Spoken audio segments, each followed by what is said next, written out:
Yum, yum! Hey everybody, just a quick video here. I wanted to give a little introduction to some of the assets that are going to be coming along with Project Nurnie.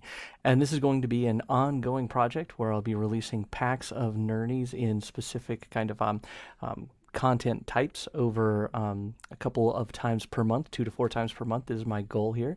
And the first pack, which will be up for free, both on Gumroad, it'll be up for free release, as well as coming out to any of the Patreon subscribers, but you can go to download it at Gumroad if you're not a Patreon subscriber. In the future, you can go and get these on. If you're a subscriber on Patreon, you'll be able to get them, and you also get them if you want the individual packs or groups of packs on Gumroad. So what I've got here in the first one is a set of 2 meter by 2 meter panels. So the idea here is fairly simple. We're going to have a bunch of individual sizes and types of elements. The first ones are fairly simple. These are panels that could be used for floor, wall, ceiling, whatever, that are 2 meters by 2 meters. And you'll be able to get them as an LXO file that will have all of the specific Nurnies for a particular group. So in this case, it would be all of the 2 meter panels. They'll also be in there, if we look in the layout, as Modo preset files. Okay, and then they'll also be available in FBX format too, so you can have them pretty much just any way that you would like. All right, so I'm going to look at some, a real quick way that you can use these to block out a really simple environment very quickly. All right, so what I've got here is I have 10 individual Nurnies here. So let's go ahead and make them all visible. And let's just go ahead and actually uncheck all of these. And we'll go into polygon mode so we can see them individually. So here we've got just a bunch of different styles. Some of them are more complex than others. Different geometric things going on. Some of them are going to be just more flat panels. Some are going to be having housings or ducting or whatever. Little doors that can open if you want, all sorts of things like that. And then I've got one in here that's just a light. I may add in another light before I actually upload this one for release, but this is just the light one that I have in here. So what I'm going to do is let's go ahead and just make all these visible. I'm going to select all of these and then go over to groups, and I'm going to make a new group, which I'll call panels, or you can call it whatever you'd like. And now we've got our 11 items in there, which is our 11 things that we've got selected here.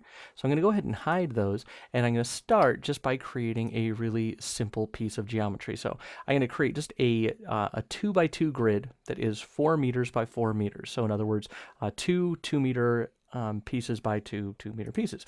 So let's select our mesh layer and then click apply. And now we've got our 2 by 2 grid. All right, now I'm going to apply a replicator here, and this is just one of the ways that you could use these, but you could place them individually as well, but I'm going to use replicators to set these up. So I'm going to go ahead and add the replicator in right now, so you can see this happen kind of in real time. So let's go down here to Particles, Replicator, and I'm going to go to my properties, and I will make the prototype panels and the point source the mesh. And then I want to make sure that I am using use polygons. So instead of placing these on the individual vertices, these are going to place them polygon by polygon. And that's important because that way you can block out an environment with 2 meter by 2 meter polygons, and each one is going to be perfectly filled by these panels. Now, one thing to keep in mind is you're going to want to hide the mesh item afterwards. Otherwise, you may get some overlap, and it might hide some of the stuff for any of the panels that drop below the ground plane, and give you, some extra depth, like these pipes in here, or some of them have some lighting that's underneath. So I want to make sure that we, in the end, hide this. You can see some stuff appears when we hide that. But for now, we're actually going to go and take and kind of create some more geometry based off of this. So what I'm going to do is hop into edge mode, and I'm going to turn on snapping, and then I'm going to press F11 to bring up my snapping dialog here, and I'm going to snap to grid. And then what I'm going to do is I am going to set a fixed grid up. Now, I could set this to exactly 2 meters by 2 meters, or excuse me, a 2 meter grid rather, but I'm going to set it to a 1 meter grid. I found that you get better snapping if you don't snap to the exact number. So just a kind of side note there. So now with that, I can go and select a couple of edges and just use edge extend. And you see, at first it will snap half, and then to a the length of a full grid. All right, so let's go ahead and turn on symmetry as well, and let's just get these ones here, and I'm going to snap out.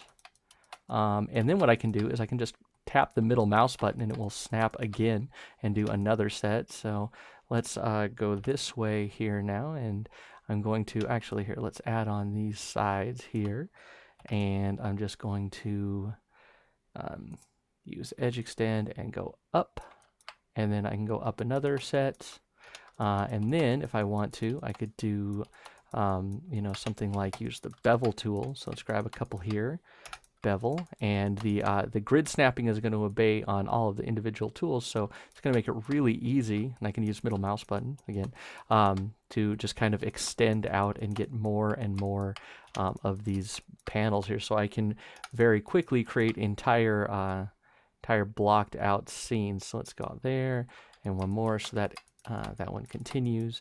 And then I think what I'm going to do here is go and grab this front edge here, and let's go ahead and edge extend this one up, and another one.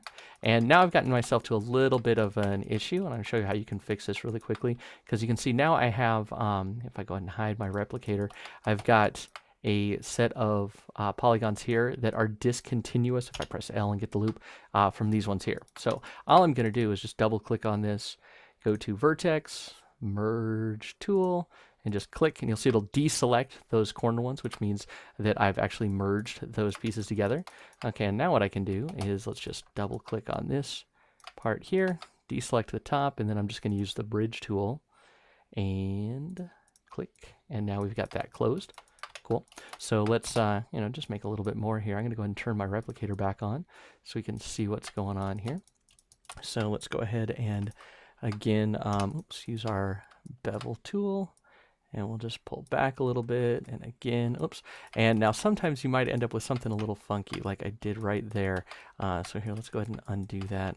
I actually inadvertently did an edge extend, so you got to just pay a little bit of attention here, but the nice thing is this is a fairly forgiving way to go and build out some geometry really quickly, and you could get, you know, less haphazard than I'm being here, and you could actually start to block out something a bit cooler.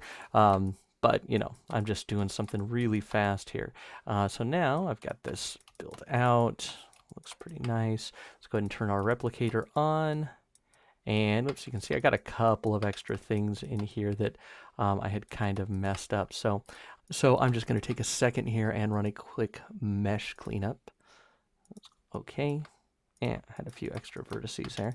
And that should actually fix that issue.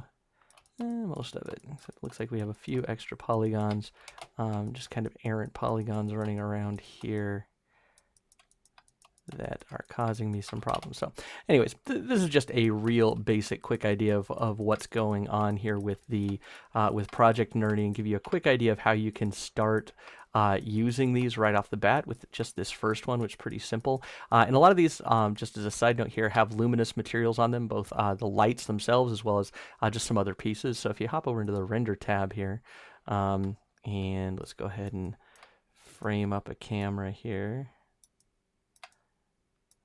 Maybe a shot over here like this. And then if I go ahead and just turn on my preview, you can see that I've already got lighting and everything going on. So I've put up some teaser images, and those were all done pretty much exactly like I'm doing this right here. And it makes it very easy to create quick scenes. And in future release packs of this, I'm going to have both different sizes of panels. So I'm going to do some 1x1s. I'm going to do some smaller, like half-meter ones. And then I'm also going to do some more varied kind of pieces, like some corner pieces, some wall and hallway pieces. I'm going to do some piping and some things like that you could either use with replicators or you could place manually and just kind of drop into a scene. So that does it for this quick little walkthrough of the initial launch of Project Nurnie. Hope you like it. If you want to find these, you can check them out on Gumroad. That's gumroad.com/Ellery. Or if you're subscribing with Patreon, you'll also get these in your Patreon for all subscribers. For this first one, they'll come to all subscribers, and then in the future they'll come at all of them will be included with the $10 a month level, with all the other downloads for tutorials and videos. And you can also find more episodes there of Moto with Ellery, both on Gumroad and on Patreon, and that's patreon.com/Ellery. That does it for this one, so go make something cool, and I will see you next time. Yum, yum!